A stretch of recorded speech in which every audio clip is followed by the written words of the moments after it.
Hey there, thanks for tuning in. If you're new here, please hit that sub button and join the family. Smash that like button if you enjoyed today's stories.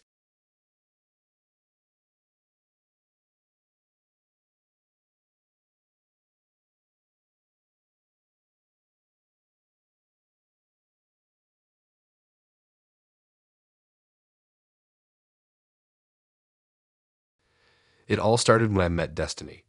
From the moment we sat down at that dimly lit little bistro, the kind of place where the smell of burnt coffee clings to the air and the chatter from other tables feels miles away, there was something off.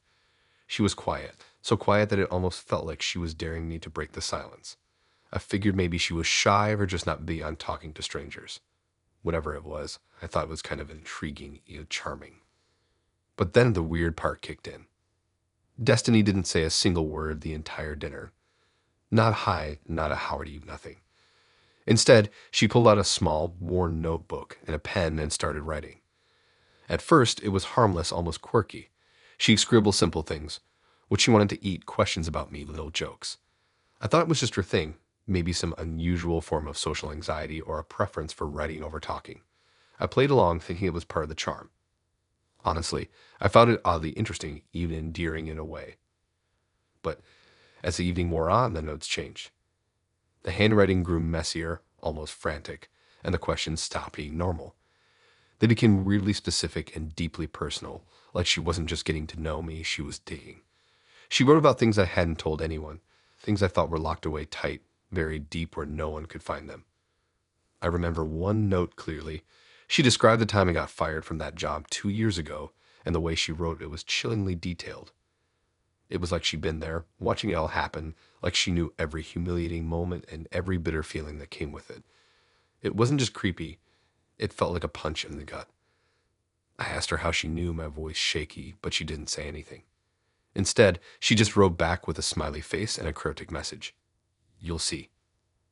That was the first moment I felt the night twisting into something darker than I expected. The notes started to get aggressive, borderline threatening. She'd write things like, I'm closer than you think, or you can't hide what's already mine. It was like she was flipping a switch from quirky silence to some kind of obsession right there in front of me. I tried to keep calm, telling myself she might have mental health issues, or that maybe I was misunderstanding everything. But every note made it worse. I felt exposed, like she was pulling threads from a sweater I thought was tightly woven, unraveling parts of me I didn't want anyone to see. By the time we finished dinner, I was on edge. I thought maybe I could just get away from this strange encounter and never look back. But Destiny had other plans. Without a word, she slid the notebook across the table with one last note. This is just the beginning. And just like that, she got up and disappeared into the shadows of the dimly lit street outside. I left the restaurant feeling like I'd escaped some kind of trap, but I couldn't shake the sinking feeling that she wasn't done with me. Over the next few days, the notes kept coming, not just on paper, but in texts, emails, even little scraps of paper left on my doorstep. Each one revealed more details about my life, things I'd only ever shared with a handful of people. It was like she'd hacked into my world without me knowing how. Sometimes she'd reference a birthday party I attended as a kid or an old mistake I'd made in college. Things that should have been buried with time, resurfacing with a terrifying clarity. I started looking over my shoulder everywhere I went. Was she following me? Watching me? The paranoia crept in like poison, infecting every quiet moment. I checked my phone obsessively for new messages, every buzz making my heart leap with dread. The whole thing turned my life upside down, but the worst part was the silence. Every time I tried to reach out to her, to confront her or ask what she wanted, she never replied with words, only with more scribbles and threats. It was like a cat and mouse game I couldn't win. I thought of going to the police, but what would I say? Some girl is sending me creepy notes about my past, but she's never spoken a word. How would I explain something that sounds like a horror movie plot? Plus, I wasn't even sure if I could prove any of it was real or just my paranoia growing out of control. Then one night, I got a note that wasn't in her handwriting at all. It was typed like it came from a printer. The message was cold and direct. Stop ignoring me or things get worse. That's when I realized this wasn't just some strange date or a one-off creepy encounter. It was a calculated, slow invasion of my life. I started deleting social media, changing passwords, trying to erase any trace of myself online. I stopped posting photos, stopped answering calls from unknown numbers, but I knew it wouldn't help. Destiny had already gotten in too deep, and her silence was louder than any scream. I didn't know how much she knew, how far she was willing to go, or what she wanted from me. The notebook had become a symbol of my vulnerability, a reminder that someone could strip away my privacy one terrifying note at a time. Looking back, I wish I trusted my gut that night. The quiet girl who refused to talk wasn't just mysterious. She was a storm gathering in the dark. And me. I was the one caught right in the middle, with nothing but a notebook full of threats to show for it. This wasn't some bad date story. It's a warning that some people don't just show up for dinner. They come to rewrite your whole life, one terrifying note at a time.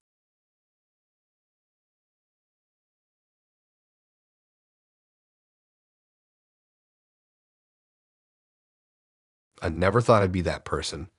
The one who has a blind date horror story that actually gets under your skin. But here I am, still trying to make sense of how a simple coffee meetup turned into the creepiest nightmare I didn't see coming. His name was Lewis. We matched on some dating app, exchanged a handful of messages, and settled on meeting at this tiny indie cafe tucked away in a part of town I barely knew. It wasn't flashy or trendy, just a quiet spot with mismatched chairs, dim lighting, and shelves of used books. Honestly, it felt safe, casual, and maybe even kind of charming. The first few minutes were normal enough. Lewis was polite, smiled easily, and asked the usual questions. What I did for work, what I like to do for fun if I had any pets. I told a dumb story about a disastrous office party and laughed a little. He nodded, smiled, and then, just as I was mid-sentence, he reached across the table and poked at my lips. It was subtle, just a finger tapping my bottom lip, but it startled me. I blinked, thinking maybe he was joking, trying to be playful or flirtatious, but then he poked again. This time more insistently, like he was testing something. My skin crawled. I pulled back slightly. Uh, what are you doing? I asked, trying to sound light, but my voice cracked. He grinned and said, just checking. Checking what? He shrugged, eyes twinkling like this was some weird game I didn't understand yet. That's when he reached for my teeth. At first, I thought he was joking. No one seriously touches someone else's teeth like that during a first date. But then, before I could stop him, his fingers were prodding between my teeth, and he was leaning in close enough that I could feel his breath. I wanted to pull away, but he kept going. Then, to my absolute horror, he tried to bite one of my molars. Not playfully. It was like he was inspecting it, maybe even tasting it. I froze. My brain went into overdrive trying to figure out what the hell was happening.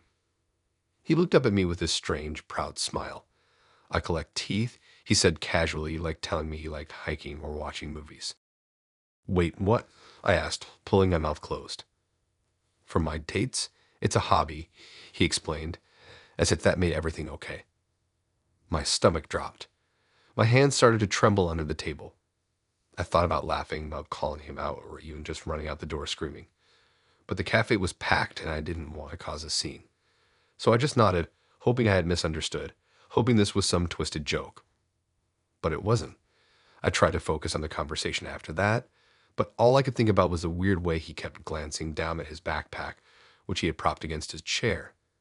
The bag looked heavy and oddly bulky, like there was something inside it that didn't belong. The night stretched on, and every time he moved the bag, I caught flashes of something hard and shiny through a small crack in the zipper. Curiosity and terror twisted inside me. I wanted to ask, but I was scared of what I'd hear. Finally, I got a good look. There, nestled in a tiny display case, was a collection of teeth. Real teeth. Dozens of them. They were arranged like trophies on velvet pads, molars, incisors, canines, even a few with gold caps gleaming under the cafe's warm lights. I felt like I was drowning. Each tooth seemed to whisper a story of someone before me, someone who had no idea they'd become a part of Louis' sick obsession. My heartbeat thundered in my ears. My mouth went dry. I kept replaying that moment when he tried to bite my molar, the way he smiled like it was a normal, even charming thing to do. I looked at him, watching him poke at my mouth again with that same weird grin, and I realized my teeth were going to be next. If I didn't get out of there fast, I was going to lose a part of myself to this man who wore his twisted hobby like a badge of honor. I tried to stay calm, pretending I was still interested in his stories, laughing when he laughed, All my mind screamed at me to run. I kept scanning the room, looking for an exit plan or someone to rescue me. But it was a small cafe, tucked away in a quiet neighborhood. No one knew me here. When the date finally ended, I grabbed my bag and slipped past him without a word. I walked out into the cool night air, my legs shaking as I hurried away. I didn't look back. I didn't want to see that smile again or the backpack that held the proof of his dark secret. That night, lying awake in my apartment, I kept seeing those teeth, imagining the countless other women who had sat in his place, oblivious to the danger. How many of them had laughed at his jokes, shared their stories, and left with a smile, never knowing what Luz really wanted. I kept touching my own mouth, running my tongue over my teeth, half expecting to feel his fingers again. Every smile since then has carried a little shadow, like a ghost whispering that he'd been poking around in there, deciding which tooth would be next. I know it sounds insane, crazy, like something out of a horror movie. But that's the thing about real fear. It sneaks in disguised as something normal. A coffee date, a charming smile, a strange little poke at your lips. And sometimes the person sitting across from you is holding a trophy case full of horrors you never imagined.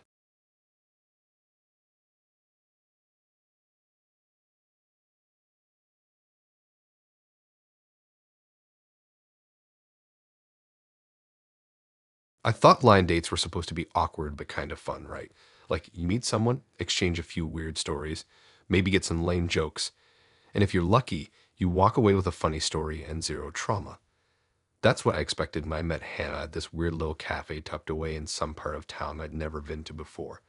Why got was something way off the map, like a nightmare tossed into daylight with no warning. So I get there a little early, sitting at a table by the window, waiting, scrolling through my phone, trying to ignore how weirdly quiet the place was. When she showed up, I thought she looked chill enough at first glance, kind of quirky, with that messy hair and big glasses. She smiled, sat down, and for a moment, I thought, okay, maybe this will be all right. Then she just stared at me for a bit like she was sizing me up for some game. Here's where it gets weird. Instead of starting with the usual small talk, Hannah pulls out this tiny box from her bag and places it on the table like it's some kind of treasure. She says she wants to play a game, a snail race. I blinked, confused, thinking maybe she meant a silly joke or something, but nope. She opened the box and inside were live bugs. Actual crawling bugs. Not snails, not slow little harmless things, but bugs of all kinds squirming around like they had a plan of their own. I stared at them, trying to figure out what the hell I was supposed to do. Hannah just grinned and told me to pick which bug I thought would win the race across the table. That was her version of small talk, this bizarre little contest where I had to bet on an insect to crawl faster than the others. I told myself to just play along, figure out what kind of weird vibe this was, and maybe get out of there before it got too strange. But Hannah was serious, like really serious. She even had this little stopwatch she whipped out to time the race. So there I was, sitting in this quiet cafe with a girl who was fully committed to a bug race, and me trying to pretend I wasn't losing my mind. The bugs started moving, some faster than others, and I was kind of grossed out, but also weirdly fascinated. I picked a fat little beetle, thinking it had the best chance. Hannah watched me like she was waiting for me to mess up. And then, when the beetle didn't win, she just smirked and said I lost the bet. That's when I wanted to say, okay, what's the point of this? But I thought I'd see how far she'd actually take it. That's when it got really messed up. I tried to back out, say I didn't want to play anymore, but she got this look, like a challenge. And before I knew it, she started picking up the bugs and flicking them at me. Not just gentle throws either. Bugs were landing on my arms, crawling down my neck, and there was no urge of escape because it was a tiny cafe and people were just staring, probably thinking we were some kind of weird performance art. I'm not proud to admit I freaked out. Who wouldn't? Sitting there swatting bugs off like I was some insect magnet while Hannah laughed like it was the best joke in the world. And the worst part was, she wasn't just playing, she was enjoying seeing me uncomfortable. It felt like she was testing how much weird I could take before I snapped. I don't know how long it went on. Minutes? Hours. Time kind of melted in this bug-infested nightmare. People were still around, some whispering, some trying not to stare too hard. I just wanted out, but I didn't want to cause a scene. Hannah didn't care. She was like a spider in the middle of her web, pulling strings and watching me squirm. At one point, she leaned over and said something about how people are too serious all the time, and that maybe I needed to loosen up. That sentence didn't make me feel better. It made me realize this wasn't just some quirky game. This was her way of seeing the world, messy, chaotic, with a taste for making other people uncomfortable on purpose. Eventually, I stood up, shook off every bug I could find on me, and just walked out. I left my phone on the table in my jacket, and whatever pride I had left. As I stepped outside, the cool air hit me like a slap, and I took a deep breath, hoping to clear the weird bug crawling sensation from my skin. That night, I kept thinking about Hannah's eyes, the way she smiled when the bugs landed on me, like she was proud of whatever weird power she had in that moment. I kept wondering if she had done this to other people, if this was her normal version of a date, and honestly, I still don't know if I'm just lucky or what. So, yeah, I went on a blind date thinking it'd be awkward, but okay. Instead, I got bugged out in a way that still makes me shudder when I remember it. No one should have to ban live bugs on a first date. No one should have to feel like a joke for not playing along. And honestly, I'm still not sure if it was the bugs or her that scared me more.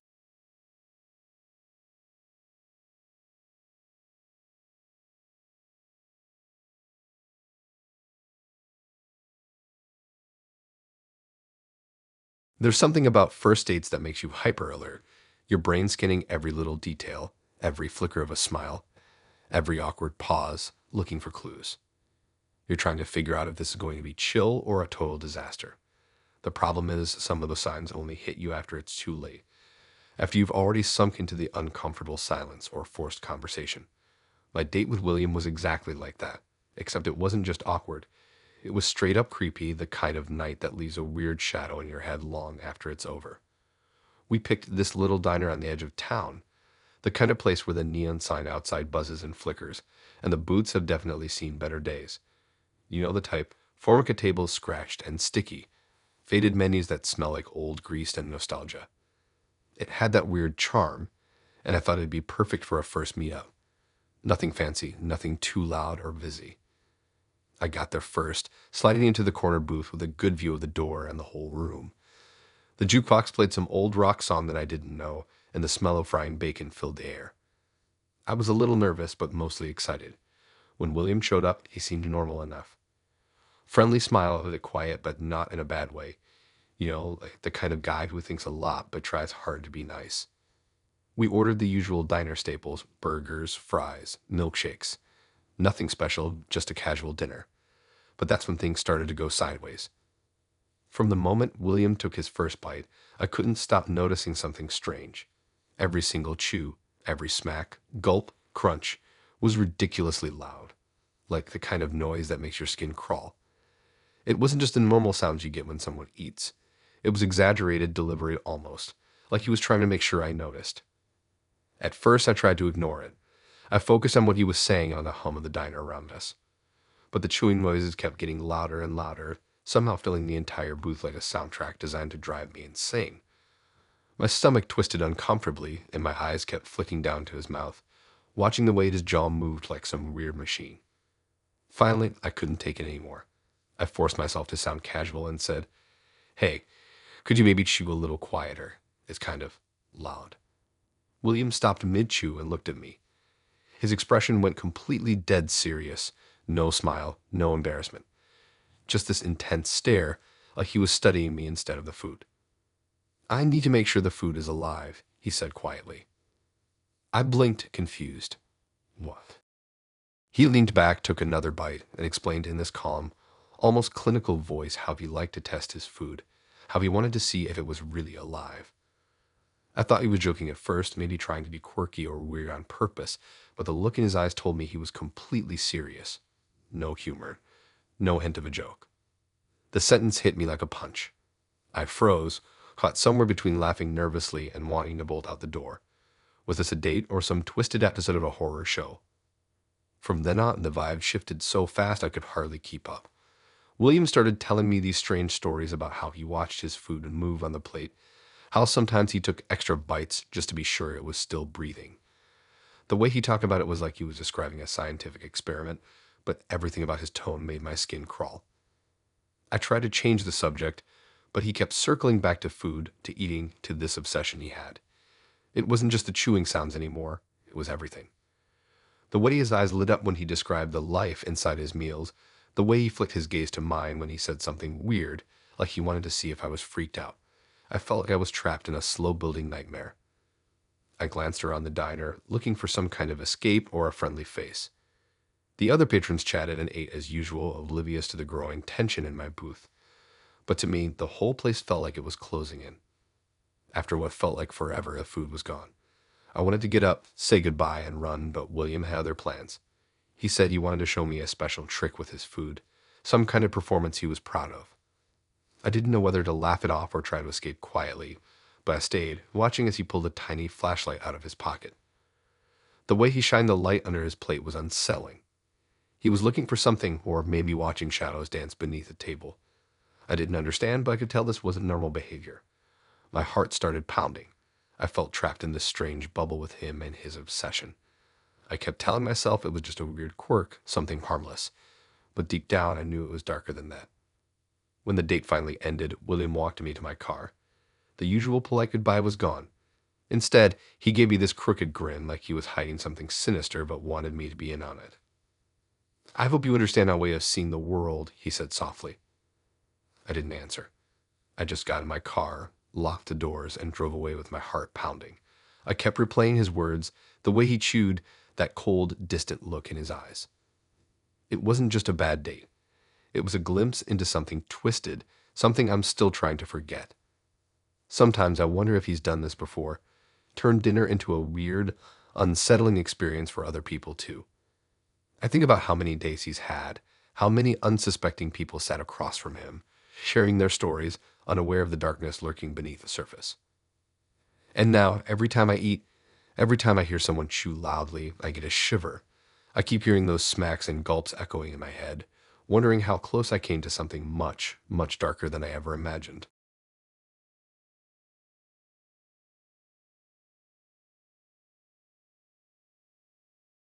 I never thought a simple blind date could turn into something so surreal.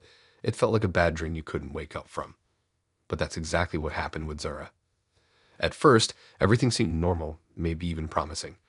We met at this small, kind of cozy bar tucked away on a side street, the kind of place that wasn't too loud, where you could actually carry on a conversation without shouting. It had dim lighting and mismatched furniture, giving off this laid-back vibe that made you feel like you'd stumbled into a secret hideout rather than a typical Friday night spot. Zara showed up right on time. She had this easy smile, bright eyes, and a laugh that sounded genuine and infectious. She was funny in a natural way, not trying too hard, and I immediately felt at ease. As we sat down at a corner table, the conversation started flowing like we'd known each other for years. We talked about music, travel, weird jobs we'd had in the past, those casual, random topics you hit on to break the ice. Drinks came and went, and I found myself relaxing more than I expected. For the first time in a while, I thought this might actually be a night worth remembering. Then, I excused myself to go to the bathroom. The bar was busy but not packed, so I thought it would be a quick trip.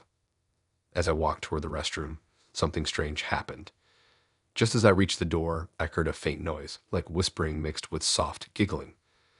It was so subtle I wasn't sure if I really heard it, and no one else seemed to notice. I paused for a second, scanning the dimly lit hallway, but there was no one there. I shrugged it off, thinking maybe a group of people were playing around or a couple having a quiet moment. I went inside, quickly took care of business, and stepped back out. That's when things took a sharp left into weird territory. I looked down and realized half my clothes were missing. My jacket was gone, my shirt, even one of my shoes had vanished into thin air. I was standing there, half-dressed, feeling utterly exposed and confused. I glanced around, hoping someone could explain what was going on. Then I saw Zara, leaning against the wall, giggling like this was some kind of hilarious joke. But the smile on her face wasn't warm or playful. It didn't quite reach her eyes. It was the kind of smile that sends a chill down your spine, the one you fake when you're trying not to panic. "I like to keep mementos," she said, her voice light but with an edge underneath that made my stomach twist. I wanted to laugh it off, tell myself she was messing with me, that this was some strange prank, but something about the way she said it made me hesitate. Instead of feeling playful, it felt like a warning. And then the night spiraled. What started as a weird joke turned into a twisted game of hide and seek with my own stuff. Every time I thought I had found something, my jacket tucked behind a chair, my shirt draped over a bar stool, one shoe shoved under the table, It disappeared again. Wallet gone, phone gone, belt gone. Every item that vanished was like a little piece of me slipping away, and Zara was always there, giggling that same unsettling giggle, acting like this was all just fun and games. I tried to get her to stop, told her it wasn't funny, but she just shrugged and said, "It's how I get to know people." Her words made no sense. How was stealing someone's clothes and personal belongings getting to know them? But she said it with such ease, like this was normal for her. The bar started to empty out as the night wore on, but we stayed. Zara led me through the dark city streets, her laughter echoing behind me as I chased after my own possessions. My jacket found hidden under a park bench, my phone stuffed in the pockets of a homeless man's shopping cart, my wallet wedged behind a dumpster. Every time I caught up to something, she was there, watching me with those eyes that made me feel like I was some kind of toy being tested for her amusement. It wasn't just about the stuff anymore. It was the way she held all the power in this strange game. I was exhausted, frustrated, and terrified, but I couldn't break free. I wasn't sure if she was real or if I was trapped in some bizarre prank show designed to humiliate me. I kept trying to push her away to tell her to stop, but she laughed it off every time. Her laughter was like nails on a chalkboard, and it made me feel small, powerless. She said it was her way of breaking down walls, of seeing who I really was underneath the surface. Like I was some fragile shell she was cracking open bit by bit. As the night dragged on, I realized I had almost nothing left on me. I was half naked, cold, and desperate. Zara's games had stripped me down physically and emotionally, and all I wanted was to get away from her and the madness she brought with her. Finally, after what felt like hours, the last round ended. Zara smiled that same crooked smile, the one that didn't quite reach her eyes, and disappeared into the night without a word. I was left standing alone on a cold, empty street with only the clothes on my back and a handful of my belongings I had managed to reclaim. That night stuck with me like a shadow I couldn't shake, a scar I couldn't see but could always feel. I never saw Zara again, and honestly, I'm not even sure if she was real or some figment of a twisted nightmare. I don't know if she was a person or some dark energy that chose to haunt me for a few hours. All I know is that sometimes a date isn't about finding someone new. Sometimes it's about realizing how easily you can lose yourself. Even now, months later, whenever I see my jacket or hear a giggle that's too close to quiet, I'm transported back to that night, the night I lost more than just my clothes. I lost a little bit of trust, a little bit of safety, and a lot of my sense of control. Zara wasn't just a date gone wrong. She was a reminder that sometimes the people you meet can be monsters in disguise, and sometimes a nightmare starts with just a simple smile.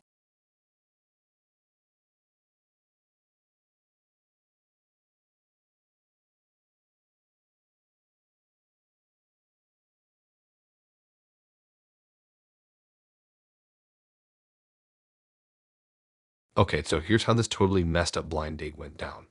I met this guy, Boris, through a dating app, and right from the start, everything felt weirdly perfect. Like, I don't know, when you meet someone and the vibe is just smooth? That's how it was. We picked this cool little jazz bar downtown, dim lights, low crowd, and the kind of place where people actually talk instead of yelling over music. We were laughing, trading stories, and honestly, it felt like one of those rare dates where you forget you're even on a date. Boris seemed normal enough, charming in this chill, confident way, nothing too flashy or over the top. He was the kind of guy who looked like he had his life together but wasn't trying to prove it. We were talking about our favorite movies, the worst dates we'd been on before, and he even joked about how weird dating apps can be. That's when I noticed him take off his jacket and toss it over the chair. That's when things got weird. The next day, or maybe the same night when I walked him to his car, I saw the phone poking out from one of the jacket pockets. It looked old, like from the early 2010s. One of those chunky flip phones, not a smartphone. I thought it was kind of odd, but I didn't say anything. Then, as he turned to get in his car, the phone slipped and fell right onto the pavement. I picked it up, intending to hand it back, but curiosity got the better of me. I opened the phone, and what I found was like something out of a creepy movie. The phone wasn't just some backup device or random old phone. It was loaded with dating apps, but not like the usual couple of apps people have. No, this thing had dozens of profiles. Profiles with different names, different pictures, different ages, and all of them were active. And none of those names were Boris. At first, I thought maybe it was a joke or some kind of prank. Like maybe he collected fake profiles or something. But the more I swiped through, the less it felt like a joke. Some profiles had pictures of guys who looked nothing like Boris. Others had photos that looked really professional, like stolen from models or actors. And some had sketchy, low-quality images, the kind you'd see in scam profiles. I started wondering what this meant. Which one was a real Boris? Was any of it real? And if not, what happened to the people behind those other profiles?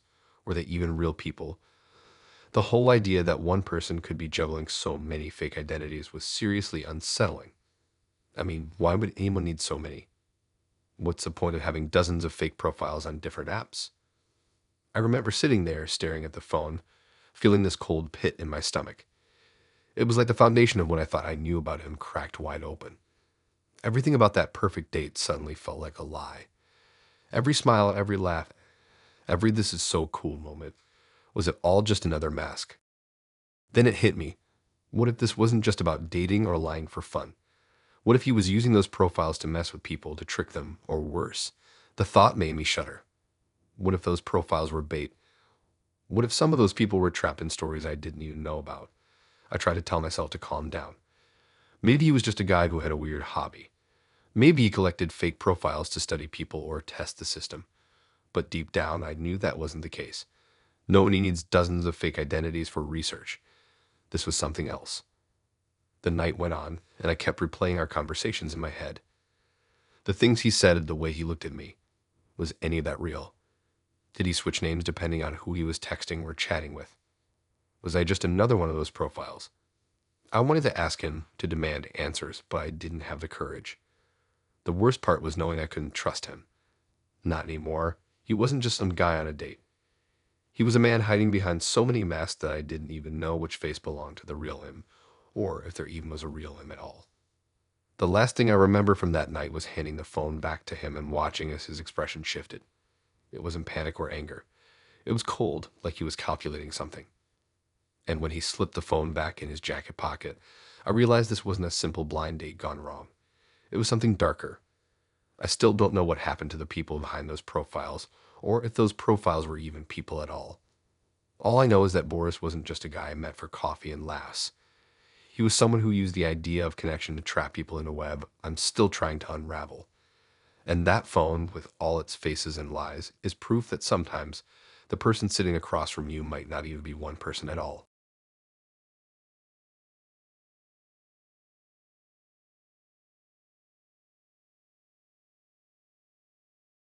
I'd never thought a blind date could turn into a full-on nightmare, but that's exactly what happened when I met Nayeli.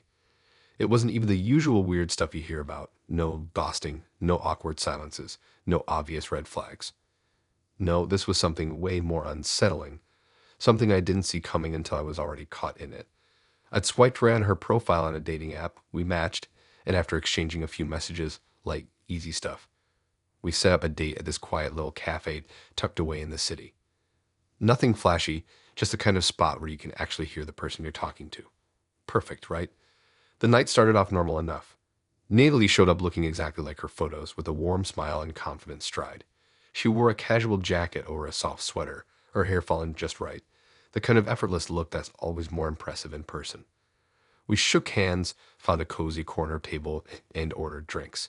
She seemed genuinely interested, asking me questions about my work, my hobbies, my life.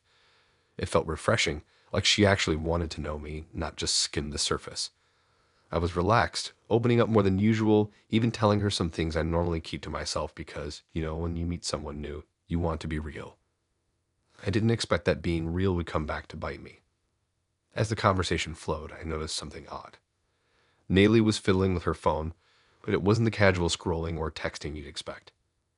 Her fingers tapped rapidly, her eyes occasionally flicking between the screen, and me with a strange, tight smile that didn't quite match the rest of her face.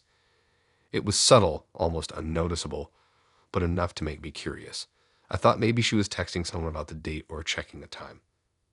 Later, during a pause in the conversation, I caught a glimpse of her screen, and that's when my heart skipped a beat. There it was, an audio recording app open and actively recording. Every word I'd spoken was being captured, stored somewhere on her device. I froze. My pulse hammered in my ears, but I kept pretending I didn't see it, unsure of what to say or do. At first, I thought maybe it was some kind of mistake, or that she was recording for personal reasons, something harmless. But the more I thought about it, the more I realized this wasn't casual or innocent. This was deliberate. Natalie wasn't just a girl on a date.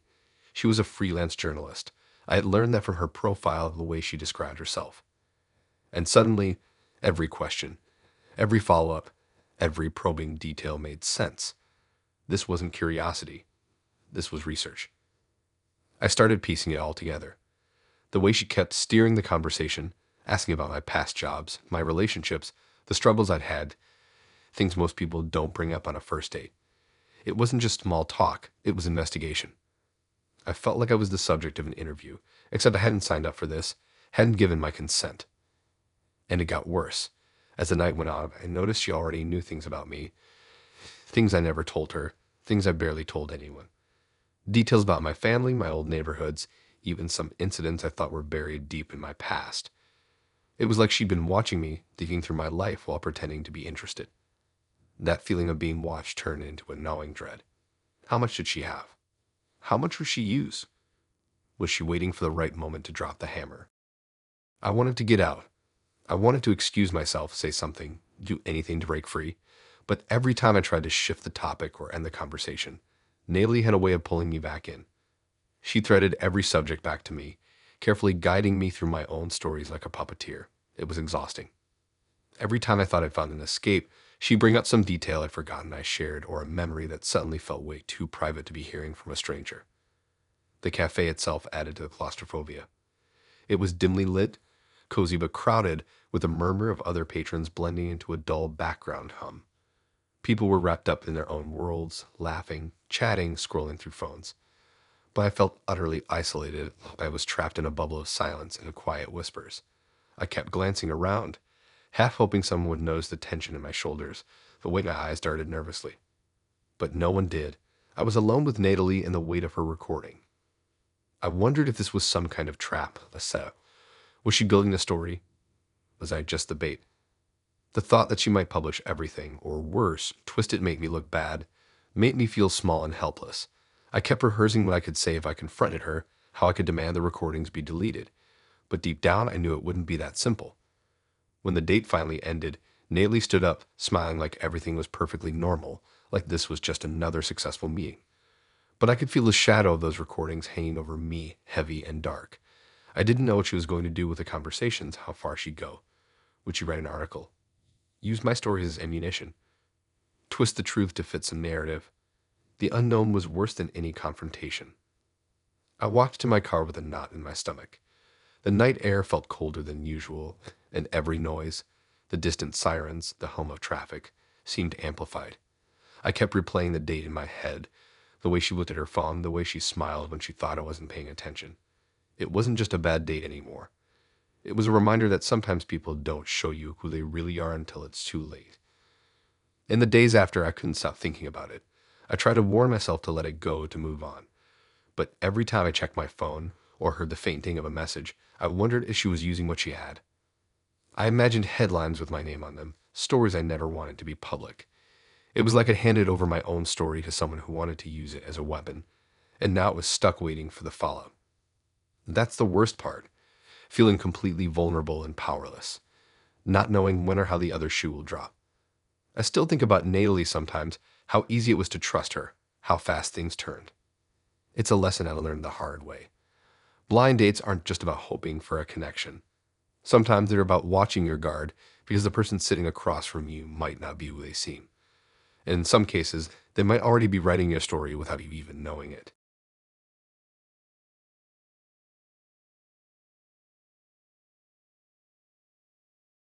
I never thought a simple favor could turn into something so messed up.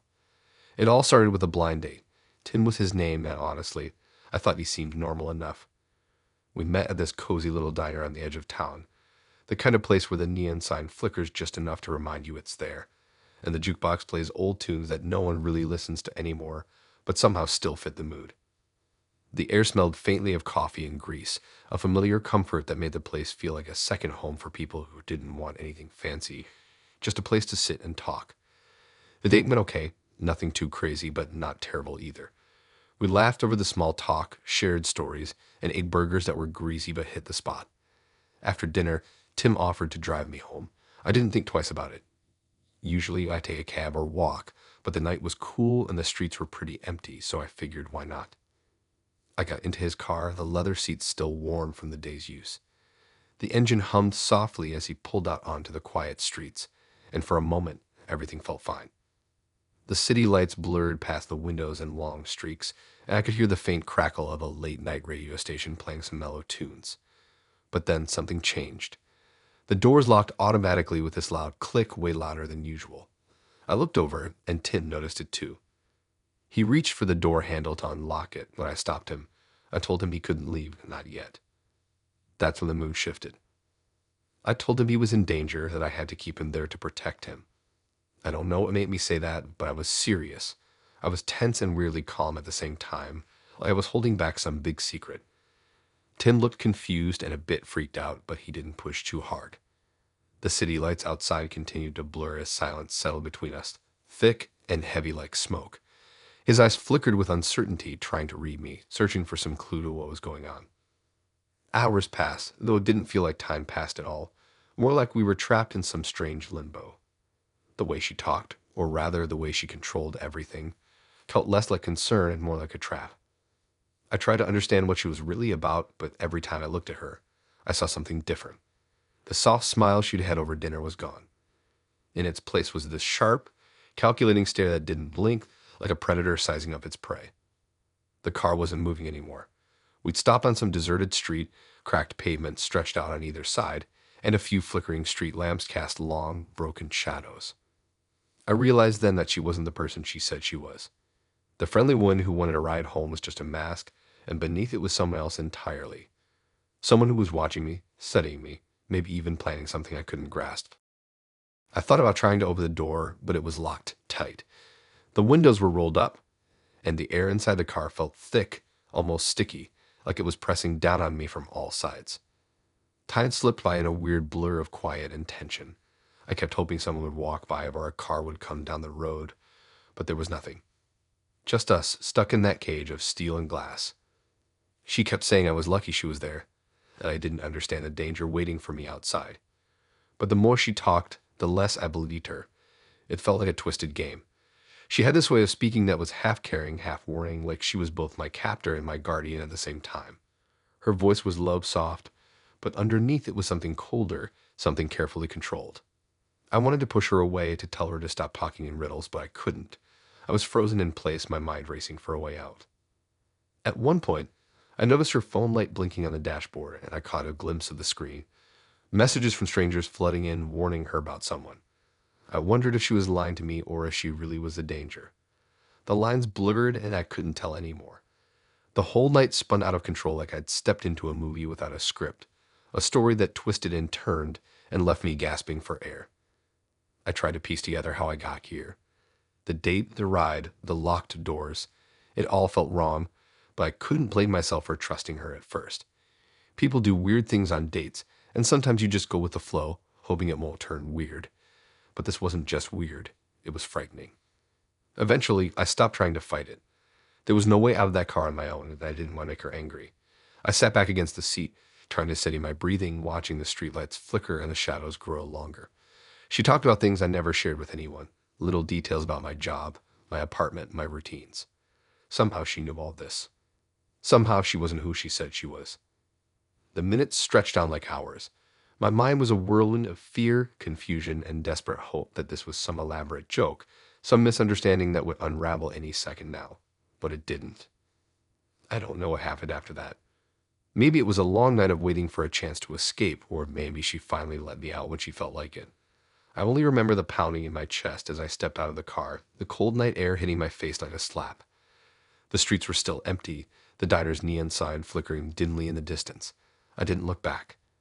That night changed everything. Not because of what happened inside the car, but because of the person I thought I knew and the person I found out she really was. Someone who used kindness to trap me and secrets to hold me captive. It's the kind of story you don't tell your friends because it sounds too crazy to be true. But it happened, and it still haunts me. Every time I think about that night, I remember the click of the locked doors, the silence in the car, and the cold calculation in her eyes. And I wonder how many others are still trapped in their own versions of that ride, fooled by a smile that hides something far darker.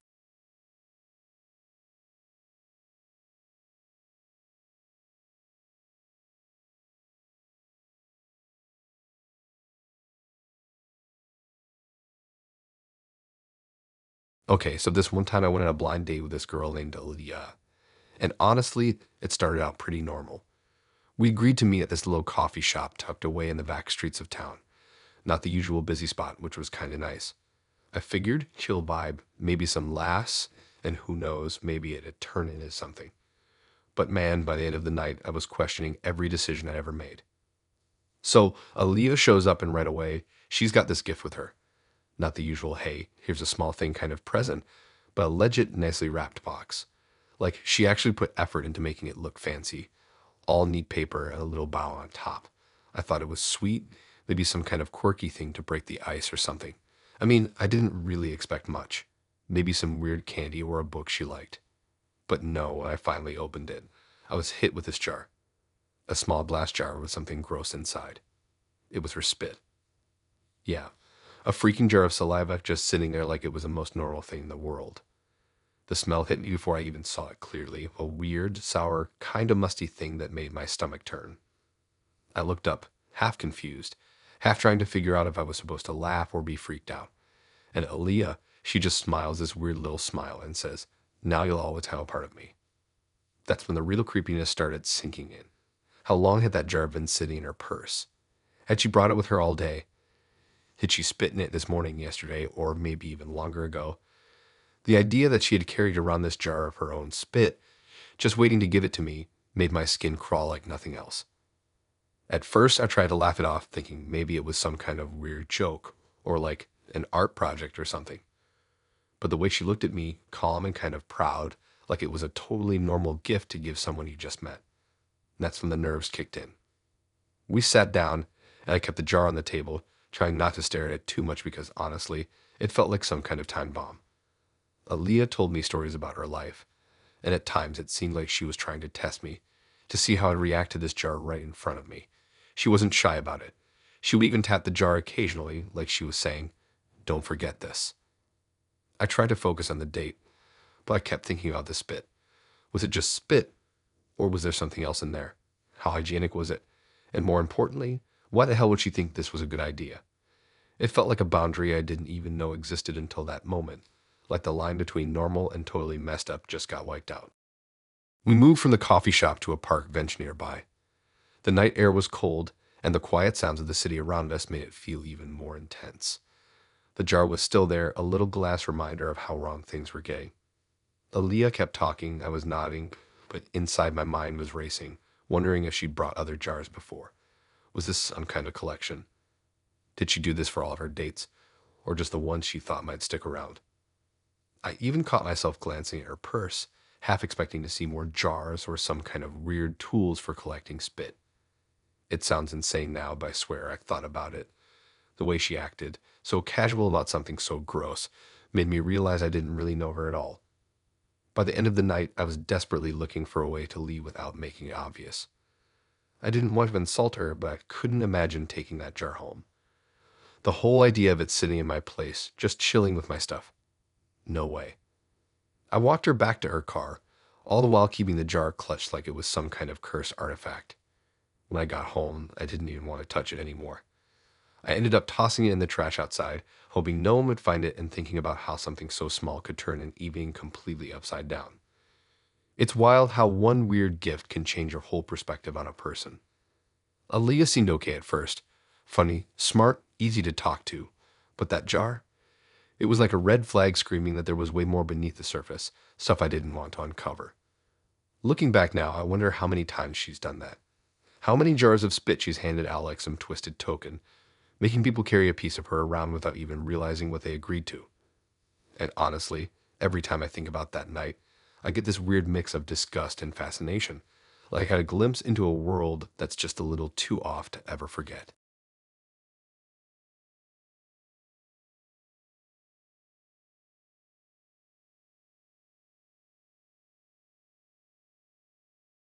It started with one small thing, almost innocent enough to ignore.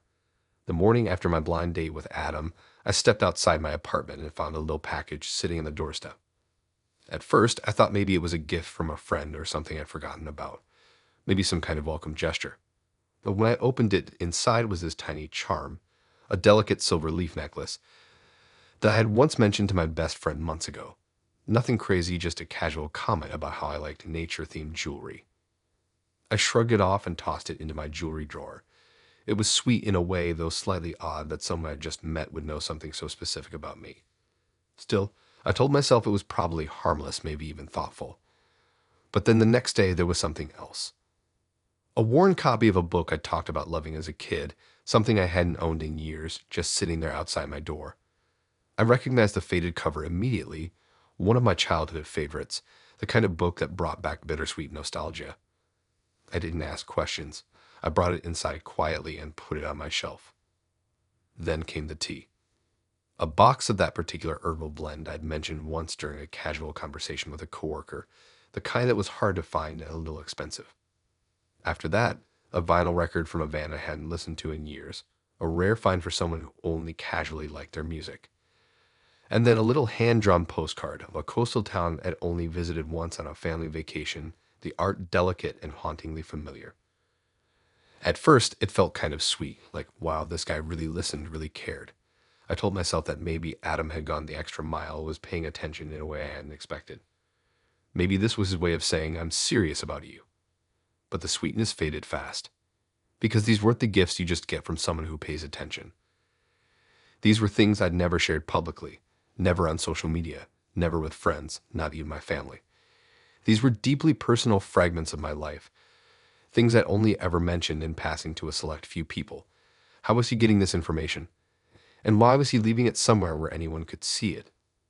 The thought unsettled me in a way I couldn't quite put into words. It wasn't just about the gifts anymore. It was about boundaries being crossed, about someone stepping into places in my life where they didn't belong. It felt like a slow invasion, like he was erasing the line between acquaintance and stranger, between friend and stalker. I started watching more closely. I looked for patterns. Maybe a mutual friend was helping him. Maybe I'd said something to the wrong person who thought it was okay to share. But nothing added up. And every time I told myself it was innocent, the gifts kept coming. So, one evening after work, I finally decided to confront him. I needed to know how far this went and why it was happening. I told Adam about the packages, about how it was making me uncomfortable, about the creeping feeling of being watched. I wanted to hear his side. Maybe it was some creepy misunderstanding, or maybe he never meant for it to feel this way. But his answer, it chilled me. He said he was just showing how much he cared, that this was his way of being thoughtful, of proving he was serious about me. There was this strange edge in his voice, like he thought he was entitled to know everything about me. Like these gifts weren't just presents, they were evidence, proof that he had a claim on my life, on my trust, on my time. I felt my stomach drop. That's when the real horror started sinking in. Adam wasn't just a guy who remembered details. He was someone who crossed lines without blinking, who took what he wanted and ignored the rest. And the worst part was how calm he seemed about it, like this was normal, like this was love. After that conversation, I started noticing other things. Little changes in my routine that felt too coincidental.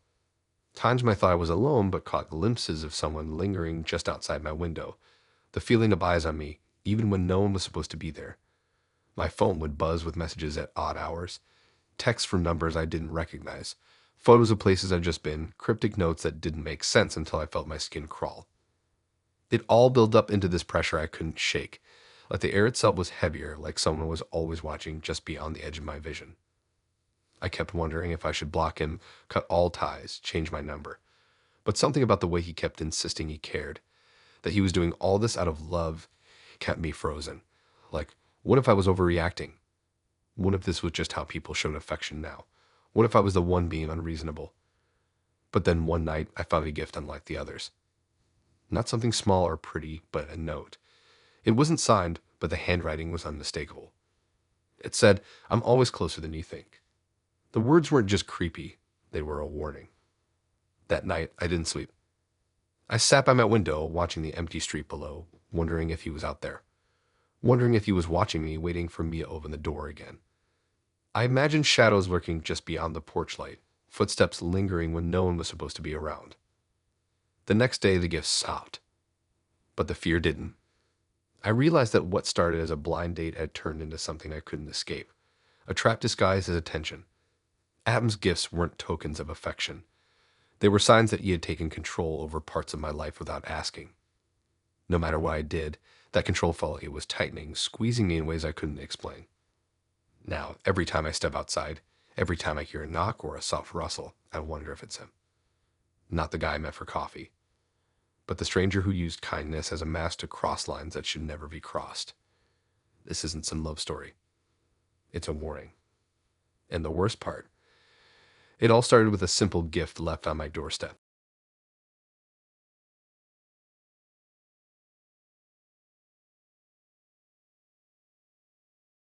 You ever go on a blind date thinking it's gonna be chill, just a normal night, and then realize you walked straight into some kind of nightmare you never saw coming? That's exactly what happened to me with Ella. At first, she seemed pretty normal, maybe even a little charming. She picked the place herself, this small, quiet Italian restaurant tucked away in a part of town I barely knew existed. I thought it was cool, kind of a hidden gem vibe. A place with low lighting, checkered tablecloths, and the smell of garlic in the air. Perfect for a casual first date, right? But right from the moment I sat down, something felt off. It wasn't just a gut feeling. It was the way she had this insane grip on every little thing, like she had planned out the entire night down to the last second. The kind of control that made me uncomfortable, but I wasn't sure why yet. Before I even had a chance to glance at the menu, she had already made up her mind, and mine too. "We're getting the spaghetti carbonara and the bruschetta," she said with this calm certainty, sliding the menu aside like it was an afterthought. No questions, no suggestions, just a statement. Then, without missing a beat, she told me exactly what I should order, as if she already knew what I liked better than I did myself. It was like I was a character in a script she'd written, and she was calling all the shots. It wasn't just the food either. Ella started talking about where we'd go afterward, the exact route we'd take, down this street, past that little park, then maybe a bar she liked, with the perfect lighting and music for us. She even told me what I should say during conversations, suggesting lines or topics I could bring up to keep things flowing. The way she was running the night felt less like a date and more like some weird performance she was directing. I'm not someone who likes being told what to do, especially by someone I just met. So I started to get uneasy. I tried steering the night off script a couple of times, suggesting we grab drinks somewhere else, or just chill in a nearby park, but she shut those ideas down instantly. She smiled, but it was the kind of smile that didn't reach her eyes. It was too perfect, too practiced, like a mask she wore to keep me calm and compliant. I thought about cutting the night short, just walking out, but she didn't let me. When I tried to get up and say I had to leave, she grabbed my hand, her grip firm but not violent, and said something about how she needed me to stay a little longer. It wasn't a question. It was rehearsed too, like she anticipated this exact moment. That's when things got really disturbing.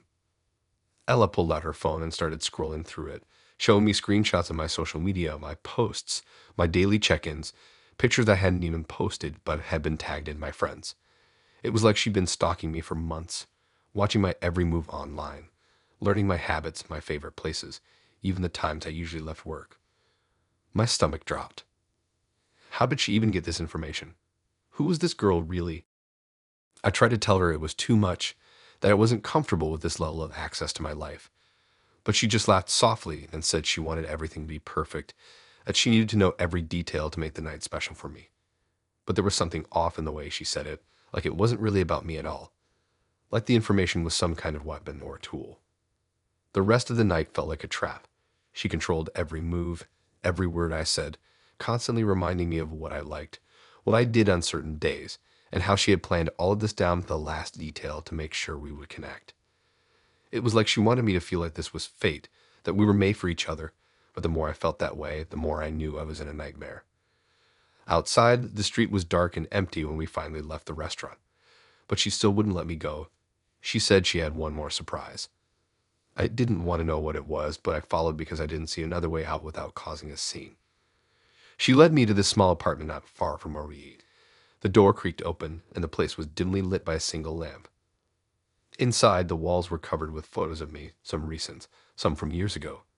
There were notes pinned up next to the pictures detailing my daily routine, places I went, even the friends I hung out with. It was like some kind of twisted shrine built just for me. The floor was scattered with notebooks, each filled with more details about my life, things I thought only a handful of people knew. And that's when I realized I wasn't on a date anymore. I was in a nightmare she'd been planning long before I even said yes to meeting her. I kept asking why, trying to make sense of it all, but she just smiled again and said she needed me there. That I was the only one who could fill this space she'd been waiting to complete. Her voice was soft, but there was something in it that chilled me to the bone, an obsession disguised as affection. I don't remember how I got out that night. Part of me thinks I just slipped away when she wasn't looking, heart pounding, barely breathing. I ran down the street, ignoring the dark and the cold, desperate to get away. But ever since, I keep feeling eyes on me, like she's still watching, still planning. Every time my phone buzzes with an unknown number, I flinch. Every time I walk past a shadow in a doorway, my heart races. The nightmare didn't end when I walked out of that apartment.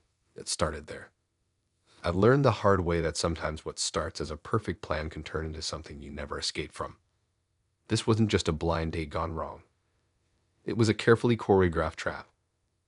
And the person who set it, Ella.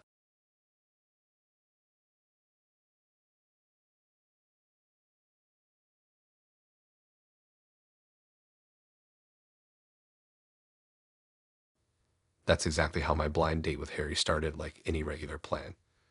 We agreed to meet at this huge crowded festival downtown, one of those sprawling events packed with music stages, food trucks, street performers, and all the random chaos of people milling about. I figured it was the perfect spot for our first meetup, somewhere noisy enough that you don't feel the pressure of awkward silences, and lively enough to keep things interesting. But Harry never showed up. No text, no call, nothing. I waited near the main stage, trying to keep my cool and not let myself get annoyed or disappointed. I thought maybe he got stuck in traffic or was running late. The music was loud, the crowd thick and buzzing with energy, and everyone seemed too wrapped up in their own world to notice me standing there alone. That's when I first noticed him. At first, I thought it was just my mind playing tricks on me, a guy standing a few feet behind me just watching. He wasn't doing anything obvious, just kind of lurking in the background like anyone else at a festival. But there was something about the way he kept his eyes on me that felt wrong, uneasy, like he wasn't just looking but studying me. I turned around quickly, expecting to catch him staring, but the space behind me was suddenly empty. I told myself it was nothing, probably just coincidence. Crowds mess with your head. People come and go, shadows fall in weird ways. I tried to shake it off and focus on the music. But every time I looked away for a second, he was gone. Then every time I looked back, there he was again. Not too close, but definitely closer than before. Like he was closing in slowly, waiting for me to notice. I started moving through the crowd, weeding between groups of people, checking out booths, grabbing a drink. But no matter where I went, that guy was there. Following me from a distance, always just far enough to avoid being caught staring, but close enough that I couldn't ignore him. My heartbeat sped up. I stopped texting Harry altogether. What was the point? This stranger had my attention now, and not in a good way. The weird part was how calm he seemed. No rush, no frantic energy. Just quiet, like he was on some mission. His clothes were plain, jeans, a dark hoodie pulled low over his head, but the way he moved was precise, deliberate. He wasn't here to enjoy the festival. He was here for something else. I kept scanning over my shoulder, trying to decide what to do next. I thought about finding security or calling a friend to come meet me, but the crowd was so thick and the music so loud, I wasn't sure if I could even get a word in without attracting attention or making things worse. So I kept walking, heart pounding, pretending to browse at a vendor stall while sneaking glances behind me. It got worse when I stopped to watch a street performer, a juggler spinning flaming torches with a small crowd gathered around him. I tried to lose myself in the show for a moment, hoping maybe this would give me a breather from the sinking feeling in my chest. But when I turned around slowly, hoping to catch the guy disappearing for good, no luck. He was right there behind me, closer than ever. I could see the edge of his face now, a pale cheek, shadowed eyes that seemed too empty, too focused. My stomach twisted. The crowd no longer felt like a crowd. It felt like a cage. No matter where I moved, this guy was always there, tricking the space between us like some twisted game. It wasn't just fear anymore, it was panic. I could feel sweat forming on my palms. My phone buzzed with a message. I glanced down, hoping it was Harry finally explaining himself. But it was just a random notification about the festival schedule. No one else had messaged me. I tried to tell myself to breathe. Maybe if I just left the festival, he'd disappear. I started moving toward the exit, weaving through the crowd, eyes darting around for a clear path. But then, I caught a glimpse of him again, standing near the edge of the crowd like a shadow blocking my way. his feet planted firmly, not moving at all, like he was waiting for me to come to him. That's when I stopped thinking. I started running. I pushed through the people, ignoring their surprised stares, ignoring the loud music and the chaos around me. My breath was ragged, but I didn't stop until I was outside the festival grounds, gasping for air on the sidewalk. I looked back once, expecting to see him following, ready to close the gap. But there was no one there, just the usual street noise. Cars passing, people chatting, the faint hum of the city. I should have felt safe, but I didn't. That guy had been so close for so long that now, even without him there, I could still feel his eyes on me. Days later, I kept checking over my shoulder whenever I was alone. Sometimes I thought I saw him across the street, sitting on a park bench, or even on the train during my commute. Other times, there was nothing. Just a flicker in the corner of my vision with a feeling of someone breathing down my neck. But I knew he was still out there somewhere, maybe waiting for the next chance. I never heard from Harry again. No apology, no explanation. Just silence. And that's what sticks with me the most, not the missed date, but the feeling that someone used that moment to get into my world just by showing up and refusing to leave. In a crowd full of people, I wasn't alone. And maybe that's worse than being alone. Because being watched, being followed, waiting to be caught, that's a nightmare you don't wake up from.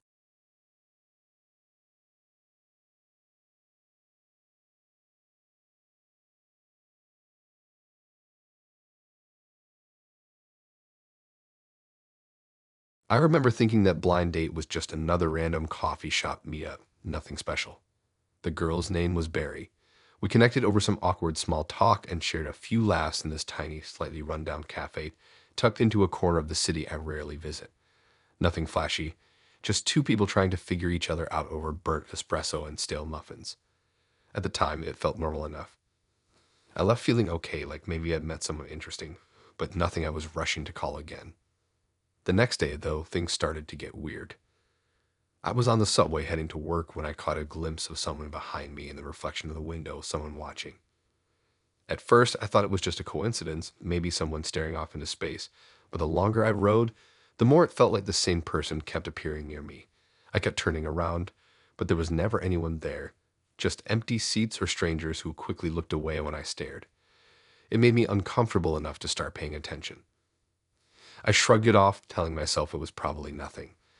Just a trick of light and shadow or a person coincidentally taking the same train. But a nagging unease started to build in my chest, like a quiet alarm I couldn't silence. That evening when I got home, I noticed the front door to my apartment wasn't fully shut. I live alone and pretty careful about locking up, so that was strange. I brushed it off, thinking maybe I was just tired and forgot to close it properly, but something was off. I locked it again, triple-checked everything, and even pulled my blinds down. The feeling wouldn't go away. I spent the night scanning my apartment, looking for any sign that someone had been inside. Nothing obvious. No broken locks, no missing items, but the lingering tension in the air was palpable. I couldn't shake the feeling that I was being watched, even inside my own home. Then the strangest thing happened.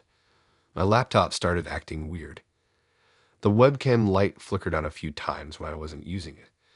At first, I thought maybe it was a glitch, a hardware malfunction. But then it happened a couple more times over the next few days, always when I was alone. It felt like a subtle invasion of privacy, a silent signal that someone could be watching me without my knowledge.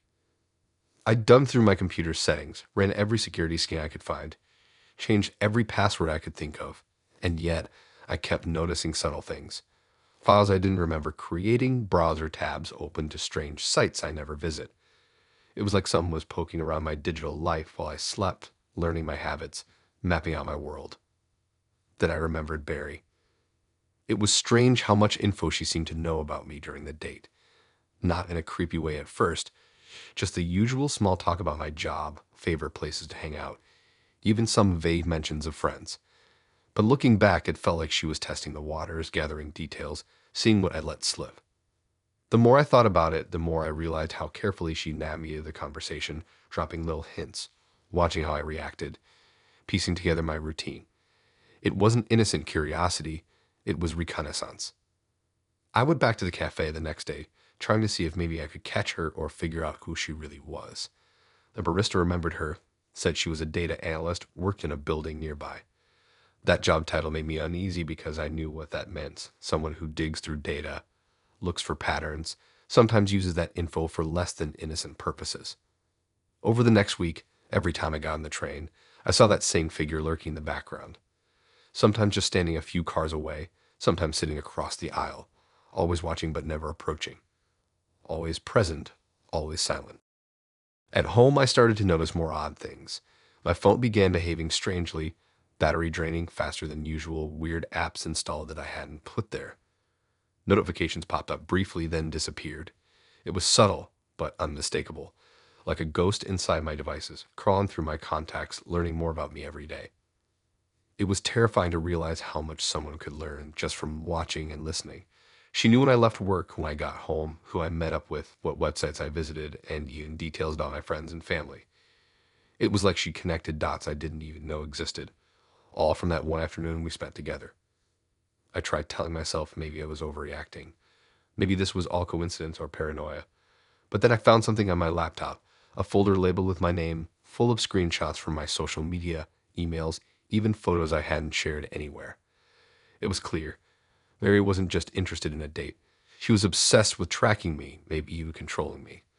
I stopped answering her texts, deleted her from all my accounts, changed my numbers, even moved my routine around to avoid the train she might take. I hoped the changes would throw her off, slow her down. But the feeling of being watched stayed. Sometimes late at night, when I caught my reflection in a window, I swear I saw her standing there behind me, just a shadow, a flicker in the glass. I'd spin around, heart pounding, only to find empty rooms and quiet darkness. I'm careful now. I lock every door, cover my webcam with tape, delete suspicious files and apps as soon as they appear. I don't meet new people casually anymore. I keep my friends close and my social media locked down tight. But no matter what I do, I feel like a part of me is always exposed, always vulnerable. That coffee shop date was never really about me and someone new. It was about her getting a foothold away into my world, piece by piece. And now I'm stuck wondering how much she knows. How far she's willing to go. Sometimes I catch myself staring at my phone, half expecting a message from Barry. But the silence is worse, because it means she's still out there, watching, waiting. And maybe that's the scariest part of all.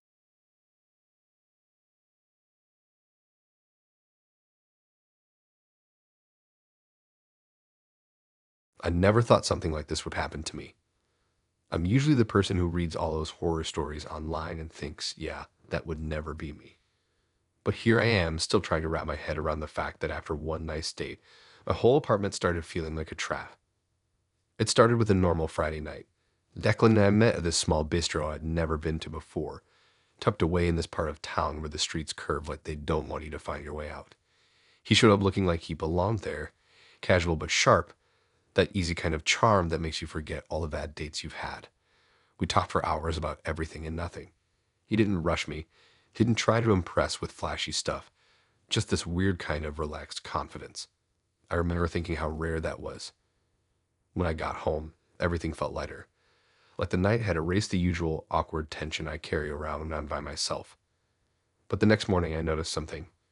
My favorite coffee mug, the one that's chipped but I still won't throw it away. It was gone. I'm not someone who leaves things lying around for anyone to take, especially something like that. I shrugged it off. Maybe Declan had dropped by to say goodbye and grabbed it as a joke or something.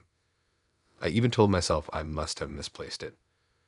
But then, over the next few days, other things started disappearing. Not big stuff, but enough that I couldn't ignore it anymore. My favorite book, the one I've lent to no one but always kept on my nightstand. A small box of earrings I only wear sometimes. Even the batteries for my remote control. At first, I told myself it was me being forgetful. I mean, I'm not perfect. Maybe I was just tired or stressed. But deep down, I had this weird suspicion I didn't want to admit. What freaked me out was how things weren't just vanishing. They were going missing after Declan came over again. It wasn't like he stayed long, but somehow, after he left, I noticed stuff was out of place or gone. And whenever I brought it up, he acted confused, like I was being paranoid. He'd say things like maybe I left the door open or that I was just stressed from work. It worked because who wants to think the guy you just started seeing could be messing with you? At first, I tried to push it aside. I mean, Declan was so charming, and I kept thinking, maybe I'm crazy. But then one night, I came home and the front door wasn't fully locked. That freaked me out, even though nothing seemed stolen that time. I'm usually careful about locking up. The worst part was the tiny, almost invisible scratch on the lock, like someone had fiddled with it. That's when the idea that maybe the clan was using the whole date thing as a way to get into my life started creeping in. He never asked for keys or to hang out when I wasn't around, but somehow he had access. I checked my bank statements, my mail, my phone, all normal. But that's the thing. It was never obvious. He didn't steal money or trash my place. It was all tiny, almost harmless things, like he was slowly erasing parts of my space bit by bit. The worst was when I confronted him, not straight out, but dropping hints, trying to see if he'd crack. Instead, he just smiled and made me feel like I was losing my mind. It was gaslighting, pure and simple. I started doubting myself more than ever. I'd find something missing, tell him, and he'd act like it was my fault for being careless. Maybe I left the door open. Maybe I forgot the mug on the counter. And I wanted to believe him because the alternative was terrifying. I even started locking things in drawers, hiding stuff. But then the weird part happened. I'd find things moved around in my own apartment, like someone was looking through my stuff. Not stealing now, just messing with me. Once my journal was open on the table, even though I'm sure I closed it before I left. That's when it hit me. He wasn't just using the date as a cover to get access. He was controlling my space and messing with my head. I didn't tell anyone at first. How do you explain that the guy you liked might be the one sneaking into your apartment and making you question your own memory? It felt embarrassing, like I was living some bad thriller movie. But it was real. Every night, I'd double-check the locks, set alarms, but still, I couldn't shake the feeling he was always one step ahead. Eventually, I stopped answering his texts. I stopped needing him. But that didn't stop the small things from disappearing or moving. And that's what terrifies me most. The date was just the beginning. Somehow, Declan managed to worm his way into my life in ways I still can't fully understand, bit by bit, like a ghost I can't get rid of. I don't know if he's still watching or if he's just left, and I'm stuck with the damage. All I know is that a simple, lovely night turned into something I can't explain, and it started with a missing mug.